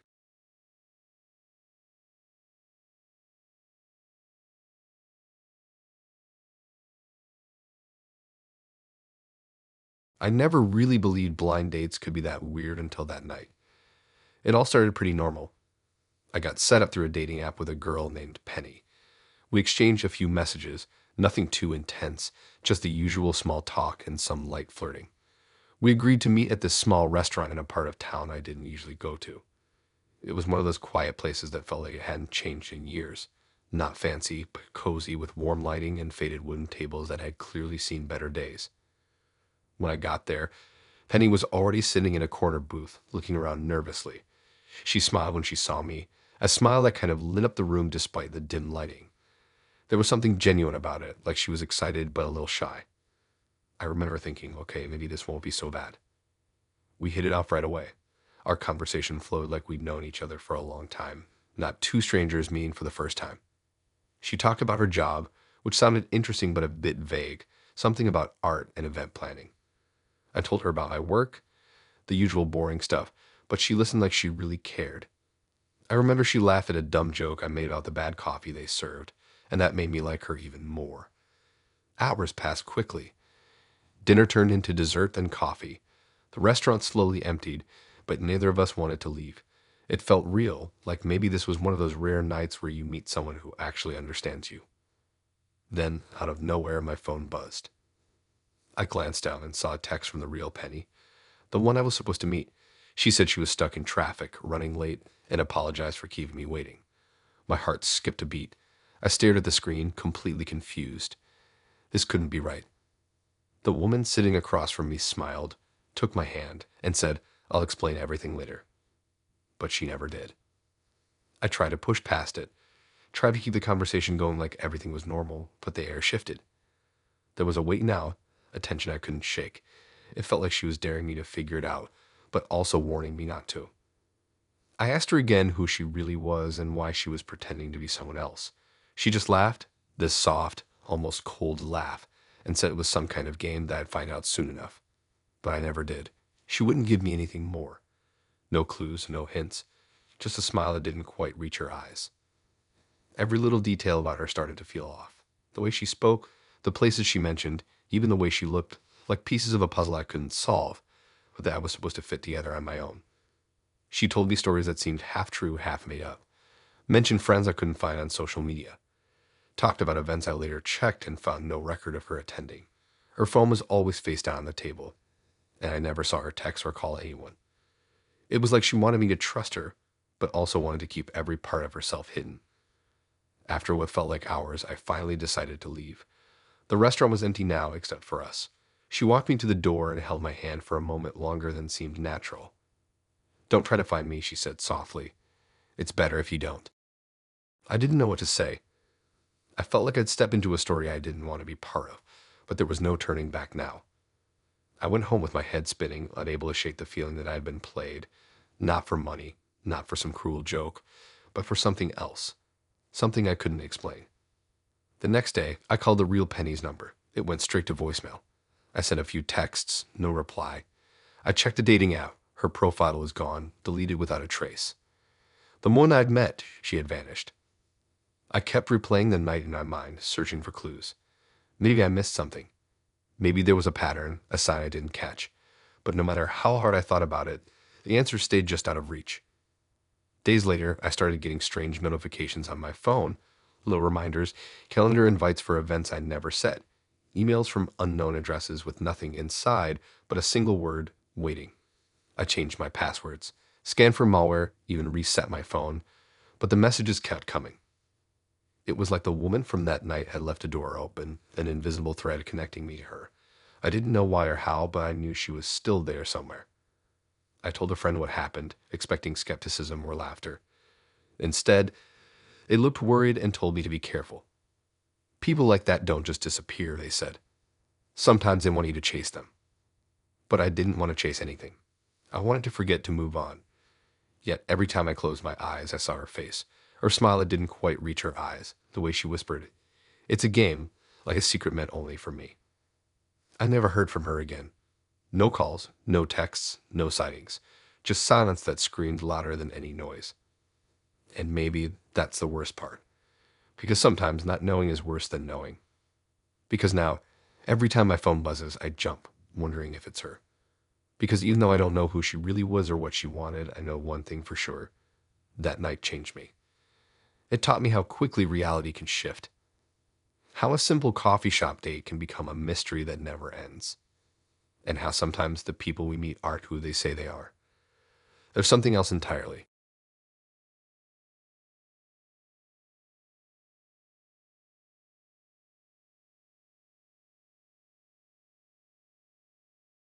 I wasn't planning to go on a date that night. Honestly, I was just meeting a guy named Sam because my friend set it up, and I didn't want to be rude. It wasn't something I was looking forward to or expecting much from.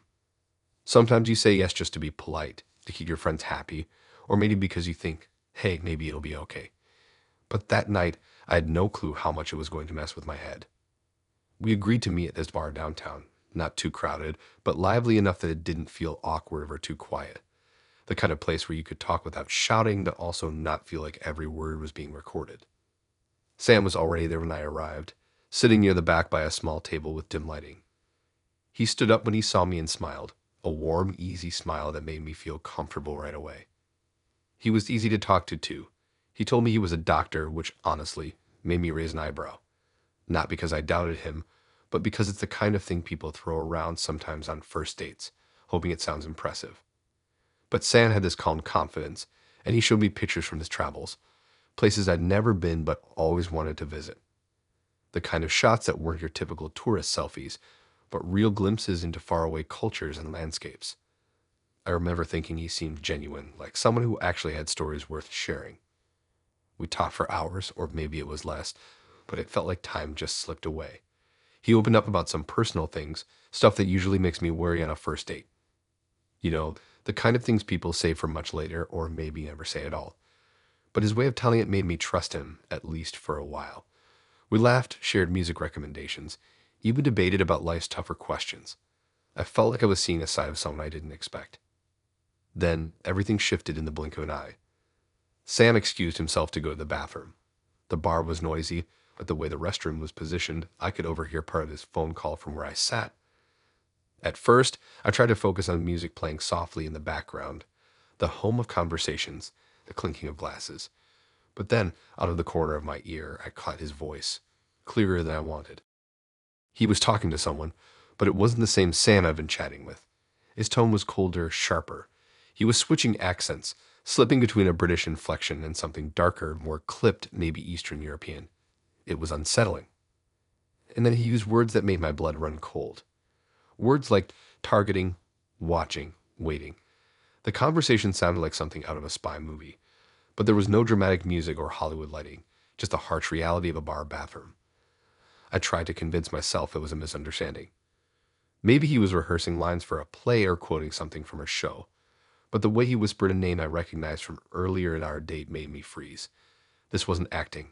This was real. When Sam returned, he was the same charming man I met just minutes before. He smiled, apologized for taking so long, and asked if I wanted another drink. I nodded, but my mind was racing. Was he lying about everything? Was this some kind of romance scam, or worse, a setup for something I couldn't even imagine? I kept my voice steady, tried to act normal, but inside I was unraveling. I couldn't focus on anything he said after that. Every smile, every joke suddenly felt like part of some twisted act. I didn't say anything that night. I just got up and left without much explanation, leaving my phone and bag on the table for a moment in my rush. Sam called after me, but I didn't turn back. Since then, I haven't been able to stop thinking about what I overheard, or who Sam really was. Was the guy Sam just a mask? A carefully constructed character designed to get close to lower my guard. I started questioning every detail of the evening. The stories he told, the photos he showed, even the way he looked at me. Had it all been part of some plan, or was I just imagining things, letting paranoia get the better of me? But the fear, the doubt, it's been with me every day since. Sometimes I catch myself checking behind me on the street, half expecting to see him lurking just out of sight. Other times, I replay that phone call in my head, the way his voice shifted to the words he used. I don't know what he wanted or if he even wanted anything from me at all. Maybe it was just some sick game, or maybe I was part of something bigger that I'm not even aware of yet. I told a few close friends what happened. Some brushed it off, saying maybe I just misunderstood. But others got quiet and warned me to be careful. People like that don't just disappear, one friend said. They wait for you to forget, then they come back. I haven't seen Sam since that night. His number's blocked, his social media profiles deleted or scrubbed clean. It's like he vanished into thin air, leaving me with nothing but the memory of his smile and the echo of his voice. And yet, despite the silence, I can't shake the feeling that he's still out there. Watching. Waiting. Sometimes, late at night, I swear my phone lights up with a message that disappears before I can read it. A text from an unknown number, a notification with no sender. Little things that make me jump and check every locked door twice. I try to tell myself I'm safe, that it was just one strange night and reading too much into it. But I know better. There's a darkness I glimpse behind those eyes, a truth I wasn't meant to see. Now, every time I meet someone new, a small voice in my head warns me to look closer, to listen harder, to trust less. Because sometimes, the person sitting across from you isn't who they say they are. And sometimes, the worst lies are the ones wrapped in a smile.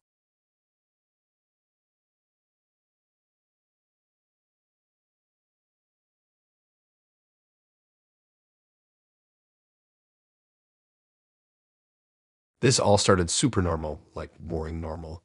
It was just a blind date. My coworker Matt had been bugging me about it for a week. His girlfriend had a friend named Anne who just moved back into town. He swore we'd get along. I wasn't even looking to date at the time, but I gave in because I didn't really have an excuse not to. We texted a few times before the date. Nothing wild. Just back and forth stuff about where to meet and when. She seemed cool, funny, a little sarcastic, and super quick with replies. She even sent a selfie so I'd recognize her at the cafe. That was the first time I saw her face. She had this soft smile and short hair tucked behind one ear. Her profile didn't seem fake or filtered or anything. She looked real, normal, it felt easy. So we'd made plans to meet at this small cafe downtown. Not a chain or anything, just one of those local spots with overpriced drinks and quiet booths. I got there about 10 minutes early. I remember checking my phone a dozen times because I didn't want to look like a creep sitting alone. I ordered a coffee and grabbed a seat by the window. Then I waited. 10 minutes went by, then 20. I sent her a message. No response. I waited another half hour just in case. Nothing. She never showed. I wasn't angry, really, just kind of confused. I mean, it wasn't like we had a deep connection or anything, but I didn't get ghosted vibes. I figured maybe she flaked or got cold feet, or maybe something came up last minute. Whatever. I went home and didn't think much of it. But the next morning, I was scrolling through news headlines on my phone, half asleep, and I saw her picture. Same one she'd sent me in texts. Same exact photo. Right there at the top of a local news site with a headline, Local Woman Missing. Her name was Ann Mitchell, 28, last seen 2 days ago. Her parents filed a report when she didn't answer calls or show up at work. I remember just sitting there, reading it, thinking there had to be some mix-up. But it was her. Same face. Same name. It even mentioned she had recently returned to the city. My chest dropped. I didn't even know what I was feeling at that point. I still had our text on my phone, the selfie, everything. So I did what felt like the right thing. I called the police. I explained that I was supposed to meet her for a date, that we texted, and she never showed. I said I had her number, her messages, the picture she sent. They said someone would follow up. A detective called me that evening. Asked me to come in the next day to talk in person. I agreed, brought my phone, showed them everything. And that's when things got weird. The number I had for her, it didn't match anything they had on file. Not in her call logs. Not in her messages. Not in her contacts. Nothing. They said her phone had been recovered at her apartment, and none of the messages I showed them were on it, like, at all. I kept telling them that didn't make sense. I showed them our full chat history, the timestamps, the photo. They took my phone and said they'd look into it. And suddenly, I was the one being looked into. They asked me everything. How I got her number, if I'd ever met her in person. How long I'd known her, if I'd ever been to her apartment. I told them the truth. I'd never even seen her in real life. I was supposed to, but she never showed. That wasn't enough. They started digging into my social media. They pulled up security footage from the cafe, which obviously just showed me sitting alone for an hour. They started asking coworkers about me. My neighbor said they saw me pacing in the parking lot the night of the date, which was true. I called a friend afterward to rant about being stood up. But even that made me look worse. The worst part was that Matt, my coworker, backed out. Said he wasn't sure anymore how Anne's number ended up in my hands. Claimed he didn't remember giving it to me directly. He was clearly scared. I don't blame him. No one wants to be tangled up in a missing person case. The more I tried to prove I'd done nothing wrong, the more I started looking like the only person who might have known where she went. It was like every piece of proof I had, the texts, the photo, was just floating there without anything to connect it back to her. I couldn't even explain where her number came from anymore. It was just saved in my phone as Anne, no full number in my call log, because the messages were through a third-party app we'd both used. I didn't think anything of it at the time. Now it made me look like I created a fake profile and invented the whole thing. But here's the part that really messed with me. A few days after my second meeting with the cops, I got a new message. From the same chat app, same profile, just one sentence. Don't try to find me. Then it vanished. Deleted from my phone before I could even screenshot it. I went back to the police. They basically told me it wasn't enough. No way to prove it came from her. No way to prove anything, really. I wasn't being arrested, but they made it clear I wasn't off the radar either. It's been 3 weeks. Anne still hasn't turned up. No updates in the news. No leads. No sign she's even alive. And I've stopped hearing from the police, which honestly makes it worse. Like they're just waiting for me to slip. I keep thinking about the messages. How she knew things about me that I don't even remember telling her. One time she joked about my favorite movie being a red flag, but I only ever mentioned that in an old post from 2 years ago on a private account. Whoever I was talking to, if it wasn't her, knew enough to pretend. And if it was her, then something happened between the last message and the moment I showed up at that cafe. I still have the picture she sent. I don't know why I haven't deleted it yet. Maybe part of me thinks she's still out there somewhere. Maybe watching. Maybe hiding. But deep down, I don't think I was stood up. I think I was picked, and I have no idea why.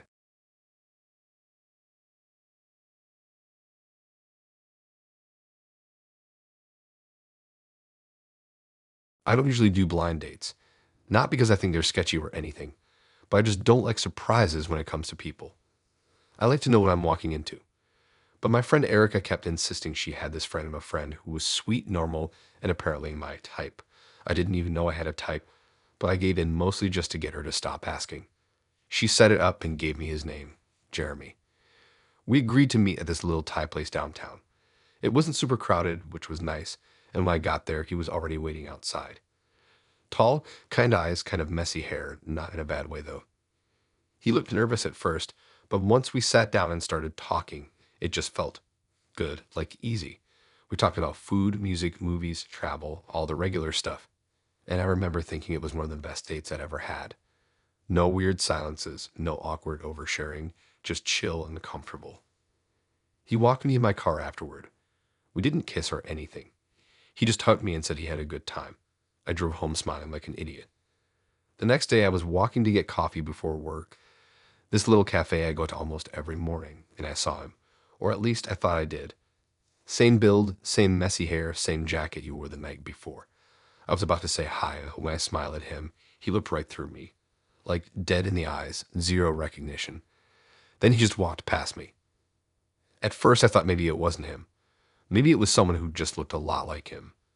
But how many guys look exactly like Jeremy and wear the same jacket, same shoes, same everything? I texted him later, something casual, just like, hey, today it was weird, lol, saw your twin downtown. No reply, nothing. Not even read. I tried not to overthink it. Maybe he was busy. Maybe it really wasn't him. But he kept bugging me, so I asked Erica about it. I didn't want to sound paranoid. So I just said I had a good time and was wondering more about him. That's when she told me something I definitely wasn't ready for. She goes, oh, and yeah, funny thing. He actually has a twin brother. I didn't mention that. No, she hadn't. Now I was confused. The guy I saw at the coffee shop, was that his twin? Was that why he ignored me? Still didn't explain why Jeremy hadn't replied. I asked Erica if she knew the brother's name, and she just said she thought it was Josh, but she wasn't sure.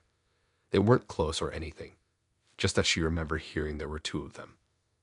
That's when I got curious, like deep diving on social media curious. I went back to Jeremy's profile. There weren't many pictures, and the ones he had didn't show anyone else who looked like him. I searched his name and town and eventually found a tagged photo on someone else's account. It was old, maybe a few years back, and showed two guys who looked identical. Definitely him and someone else. The caption said Jeremy and Josh, so now I knew the name was real. I clicked the tag. The account was private, but the little circle profile picture showed a guy with the same face as Jeremy. Only thing was, the account hadn't been updated in over a year. I didn't think much of it. Not everyone posts. But then I did what I probably shouldn't have done. I reverse image searched one of the older photos. I don't even know what I was hoping to find. Maybe old school stuff, maybe something that confirmed who was who. What I didn't expect was a link to a news article from a year and a half ago. It was from some small local paper. The headline didn't even make sense at first. Something about a missing man. I clicked it. It said Joshua Taylor, 27, had been reported missing by family after he failed to show up for work for 3 days. No signs of foul play. No body found. Just gone. Vanished. The article had a photo of him, and it looked exactly like Jeremy. There were no follow-ups. I searched for hours. Nothing. No updates, no memorials, no social media posts from friends. Just silence. And now I couldn't get that coffee shop moment out of my head. What if the guy I had dinner with wasn't Jeremy? What if it was Josh? Or what if the guy from the coffee shop was the real Jeremy? The more I thought about it, the more things didn't line up. The guy I went on a date with knew weirdly specific things about me.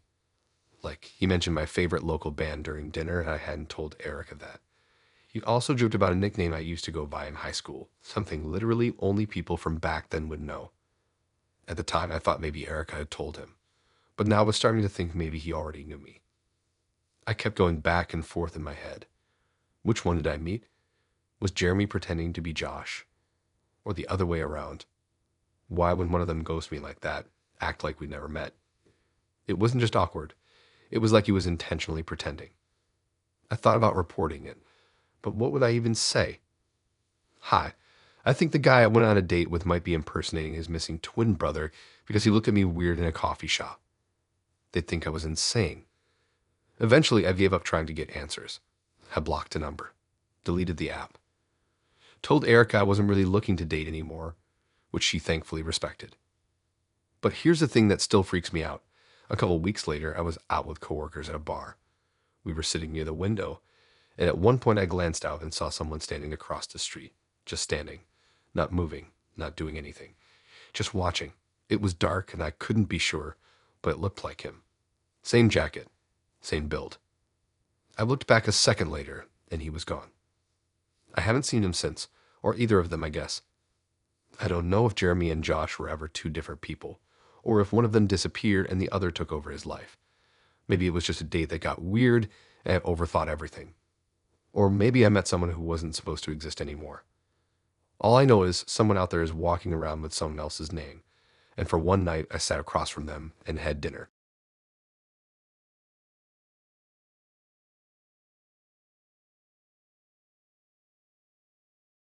This started out like any other date. Nothing fancy. Nothing particularly exciting. Just one of those things you agree to on a whim because you've been single too long and the silence in your apartment starts to get too loud. I matched with Selene on a dating app I downloaded again for probably the fifth time that year.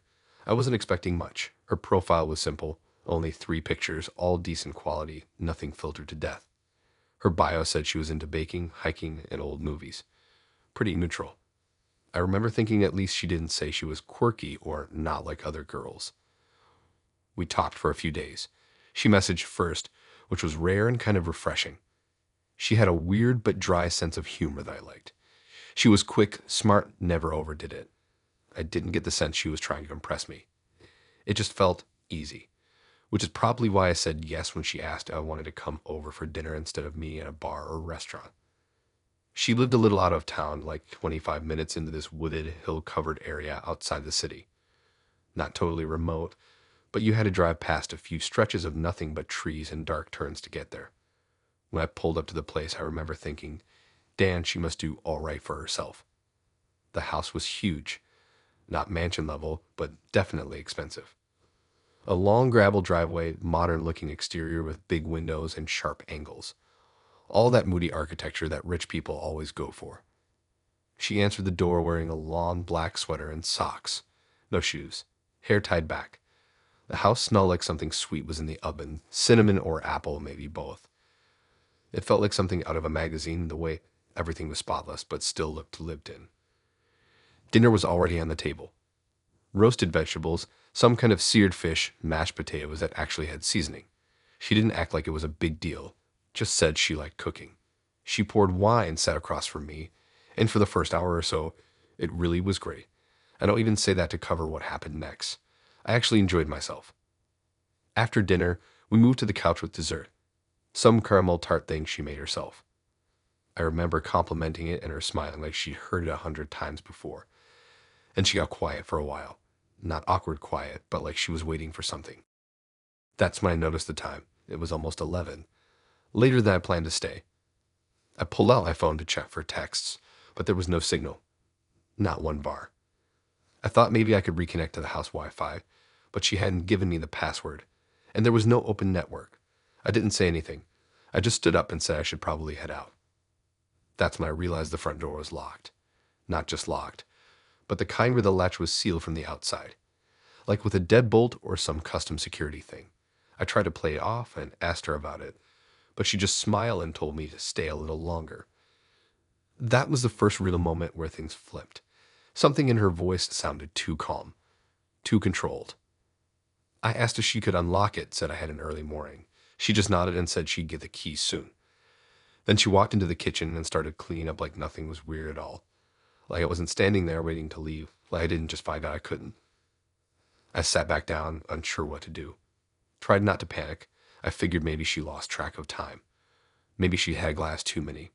I didn't want to make it into something bigger than it was.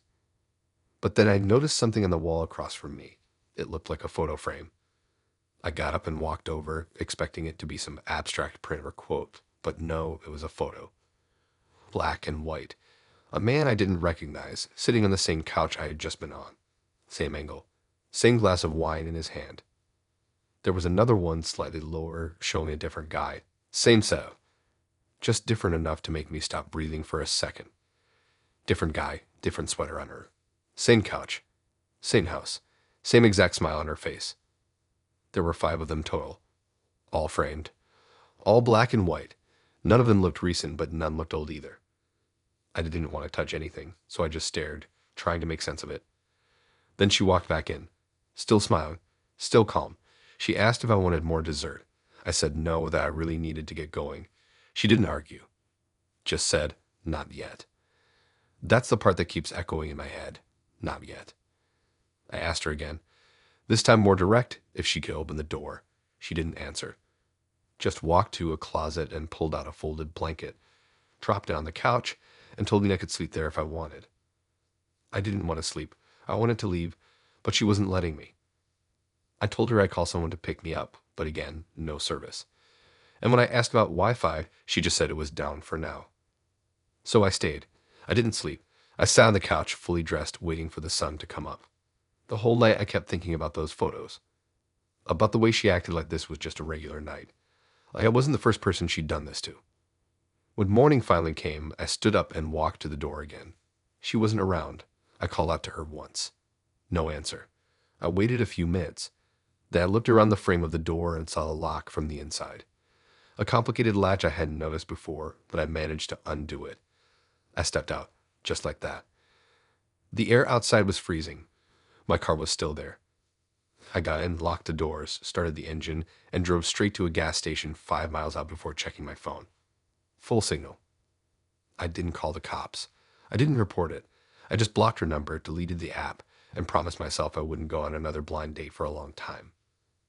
I don't know what she was doing or why. I don't know what happened to the other guys in those photos. Maybe nothing. Maybe worse. But all I know is she'd done it before. And I wasn't supposed to leave that easily. That's the part that keeps me out.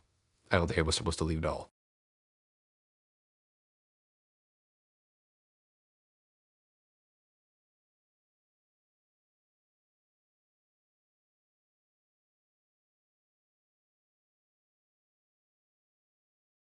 This happened last fall, and honestly, it still messes with me every time I think about it.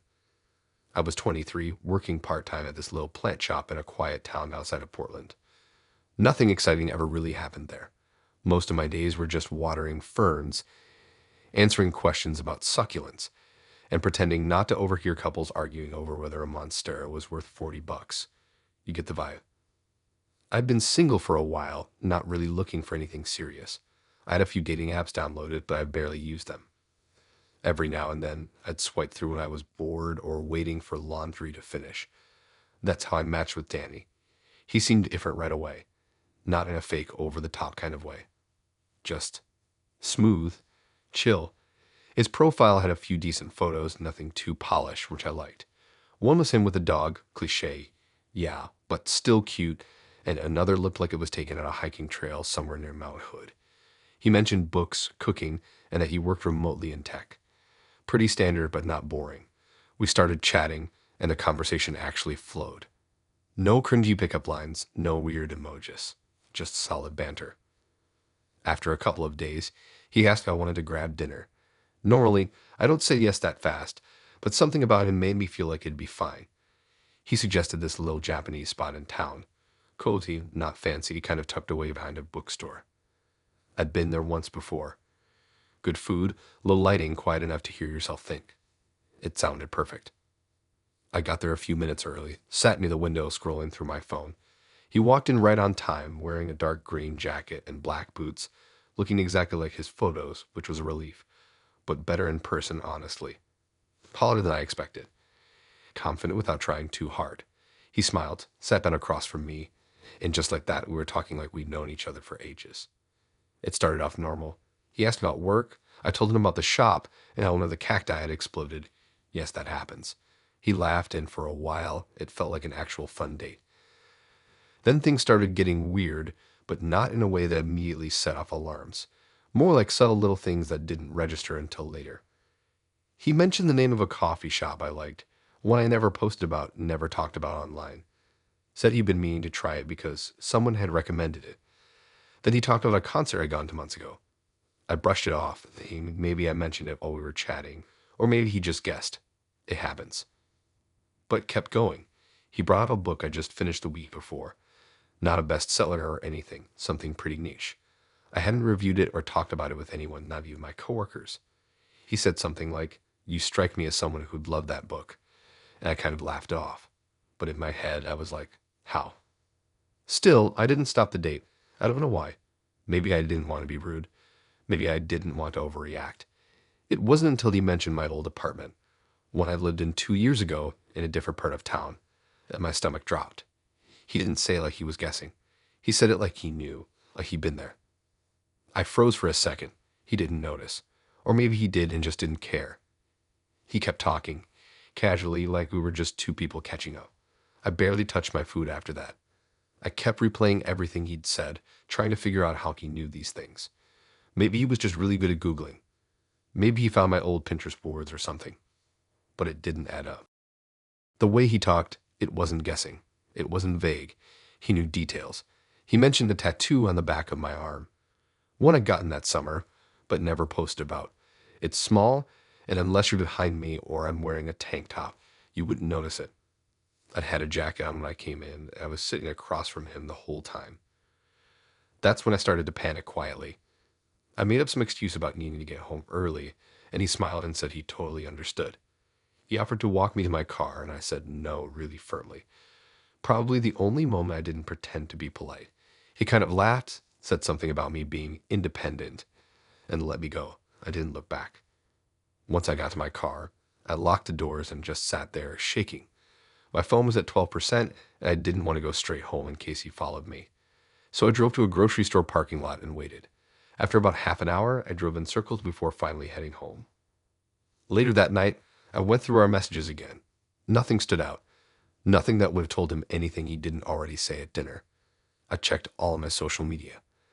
Nothing recent had my location, no tags, no check-ins. My accounts were private, and I hadn't even told him my last name. That's when it hit me. He'd been watching me. Before the match, before dinner. This whole thing wasn't random. It wasn't fate. It wasn't some cute coincidence. He planned it. He must have been following me. For weeks, maybe longer. He knew where I worked, where I used to live, what I read, where I went. And he crafted everything so carefully, his photos, his interests, his messages, to feel like a perfect match. It wasn't just creepy. It was calculated. I blocked him on everything, obviously. Reported him on the app, even though that never does much. I started walking to work with my keys between my fingers and changed the locks on my apartment. I bought blackout curtains. I stopped going to that coffee shop. He never showed up again, but I still look over my shoulder when I leave work. I don't go on dates anymore. Haven't since then. I keep thinking about how many other girls he's done this to. How many never realized, or worse, realized too late. That's it. That's the story.